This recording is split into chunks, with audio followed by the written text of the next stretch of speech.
Today I'm taking a look at the LIWUNON vacuum sealer.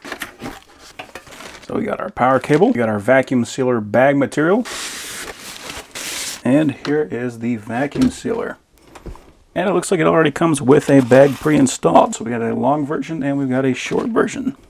So this is locking, so we've got this lever right here that also acts as the handle. We have a canister vacuum sealing adapter, so if you've got canisters that you need to be vacuum sealed, you can just use this for that. We've got our interface here on the top, so we can do dry and wet, seal only, vacuum only, and we got the canister button right there and our stop button there. So nothing really on the sides, and our power port right there on the back. So this is one continuous roll, so you can make this as large as you want. This is going to be our sealing element. We've got a catch for our wet material, and we've got our blade to cut the bag. So to start out, I'm just going to make a seal. So I'm going to put the bag underneath, drop that down, and click seal only.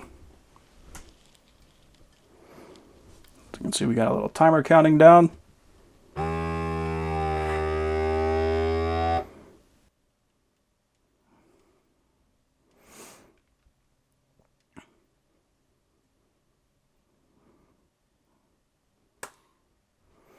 Okay,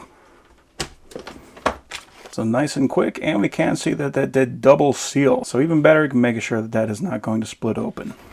So let's make a short bag, and we'll load that down with almonds. And take the bag, I'm going to put it underneath those tabs, drop that and lock it in place, and we're going to do a dry vacuum seal.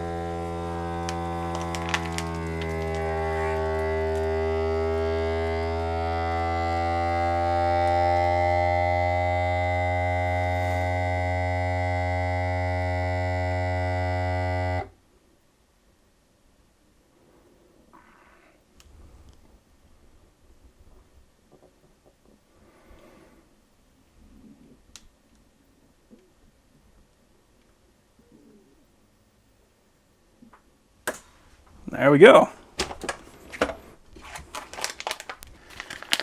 Nice. And that is a super tightly packed, well vacuum sealed bag. So yeah, if you're looking for a solid way of vacuum sealing your goods, that is going to be an excellent way of doing it.